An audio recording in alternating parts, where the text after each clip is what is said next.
town hall projector flickered to life just as I clicked play on my laptop.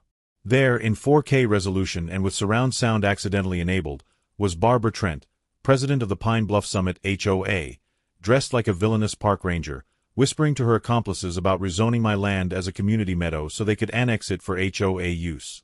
She said I would never see it coming. The video ended with her sipping cucumber water and laughing maniacally at her own cleverness. The crowd of homeowners gasped in unison. A toddler dropped their juice box with a splat.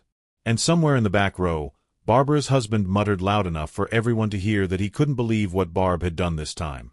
I'm Terry Blaine, and I moved to the outskirts of Pineluff Summit 5 years ago, a mountainside community where elk outnumbered humans, and HOA newsletters included essential oil tips mixed with passive-aggressive Bible verses about being good neighbors. At 52 years old, I was a former geologist who had bought a 12-acre patch of steep, rocky terrain that no one else wanted. It was perfect for hiking, beekeeping, and most importantly, being left alone. My home was a modest A-frame cabin where I tended to my bees and occasionally sold jars of Blaine's Pain honey balm to hikers who got too close to poison ivy. Life was peaceful until Barbara Trent decided my existence offended her sensibilities. Barbara wore pressed khakis like battle armor and called herself the steward of the bluff with a completely straight face. She believed no land should be unused, especially if she didn't own it or control it through her HOA empire. What really bothered her was that my acres weren't filled with Adirondack chairs, a dog park, or space for her yoga instructor Chad to hold sunrise sessions. Barbara began her campaign subtly at first. She left informational packets on my porch about the benefits of HOA integration and pamphlets explaining why private land ownership was just a concept that could be reimagined for the greater good. I found these materials wedged under my doormat every Monday morning like clockwork. The pamphlets had titles like Why Your Acreage Could Be Our Paradise and Community Sharing, the future of mountain living, with stock photos of happy families having picnics on what looked suspiciously like my exact meadow. She started showing up at my property line with potential donors for her community improvement fund, telling them about her grand vision for the land while standing just inches from trespassing. I could hear her saying things like imagine a butterfly garden here and picture children playing where those ugly hives are now. She always spoke just loud enough for me to hear from my cabin porch. Then came the community beautification notices that escalated each week. First was a warning for non-conforming natural flora, as if the pine trees and wildflowers that had grown there for decades were somehow rebellious. The notice actually listed each species of native plant as a violation, including the 100-year-old oak tree that predated the entire neighborhood. Next came a citation for excessive bee presence without HOA pollinator certification, which wasn't even a real thing according to 3 different lawyers I consulted. The citation claimed my bees were creating an aggressive insect environment that violated HOA peaceful enjoyment standards. The final letter suggested my outhouse was committing aesthetic terrorism against the neighborhood, despite being invisible from any other property and built to all county codes. I ignored every single notice and continued my quiet life among the bees. This only made Barbara escalate her tactics to new heights of absurdity. She brought in a landscaper named Derek to evaluate my terrain for public use conversion.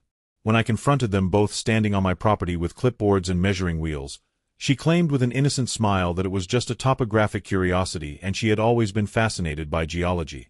The landscaper looked embarrassed and mumbled an apology as they left, but not before I saw his preliminary sketches showing a gazebo, walking paths, and something labeled meditation circle with labyrinth exactly where my bee colonies were located.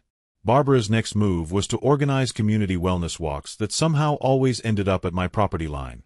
She would bring groups of 8 to 10 neighbors, mostly new residents who didn't know the actual boundaries, and give impromptu speeches about untapped potential and wasted resources while gesturing broadly at my land.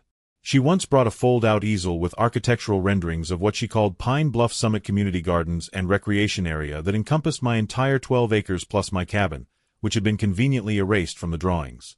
Barbara then filed paperwork with the county suggesting my land be reclassified as semi-shared space under an obscure loophole she claimed was created during a 1983 woodpecker habitat dispute. She cited something called the collective use doctrine, which she insisted was established legal precedent, though no lawyer in the state had ever heard of it. The county clerk called me personally to ask if this was some kind of joke and mentioned that Barbara had submitted the same request 4 different times with slightly different legal theories each time.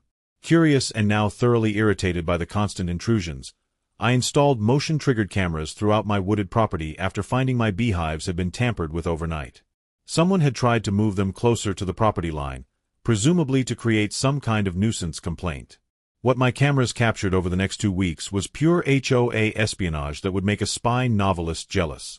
Barbara and 2 board members, including Vice President Janet Mills and Treasurer Bob Kowalski, were recorded trespassing with measuring tape, bright orange flag markers, and a portable whiteboard that had future HOA amphitheater written across the top in Barbara's distinctive handwriting. The footage showed them pacing out dimensions, taking photos, and at one point Barbara stood on a tree stump practicing what appeared to be a dedication speech for the amphitheater that didn't exist yet.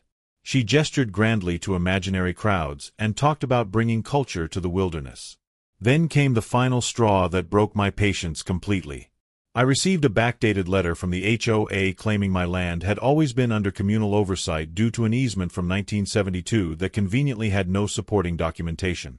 They demanded $6,482 in back dues dating to when I purchased the property.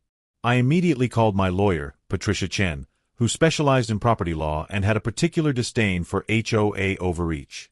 And then, just for fun and because I was feeling particularly vindictive, I called my cousin Marcus, who worked in IT and had skills that would prove very useful. Patricia filed an immediate cease and desist while simultaneously launching a counter-lawsuit for fraud, trespassing, and attempted land theft through fraudulent documentation. The discovery process was where things got really interesting. We subpoenaed all HOA emails, meeting minutes, and financial records going back 3 years. Marcus, who was a cybersecurity consultant by trade, helped analyze the digital footprints and uncovered something extraordinary in Barbara's email metadata. There was a secret HOA WhatsApp group named Operation Reclaim the Bluff with messages that would seal Barbara's fate. The conversations included Barbara asking if they could make the land grab look like a trail grant from the state. Janet suggested they could claim it was spiritual land that belonged to the community since time immemorial. Bob wrote that Terry's bees scared him and they should weaponize that fear in court somehow, maybe claim they were Africanized killer bees even though those don't exist in our climate zone. One message thread showed Barbara researching adverse possession laws and asking if 14 months of occasional trespassing counted toward the 7-year requirement. Another had her proposing they could claim I had verbally agreed to donate the land at a party no one could remember the date of. She even suggested manufacturing evidence of a handshake deal with the previous HOA president who had conveniently moved to Costa Rica and couldn't be reached for comment.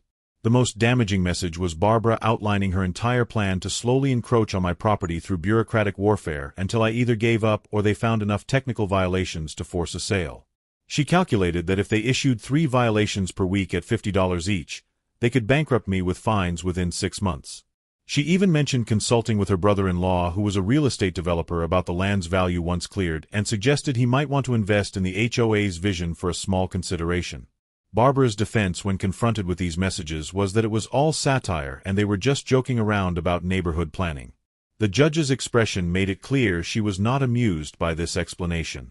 At the emergency HOA meeting that Barbara was forced to call, which was broadcast over Zoom and accidentally streamed to Facebook Live because Bob didn't know how to turn off the streaming feature, I dropped the ultimate bombshell that would end Barbara's reign.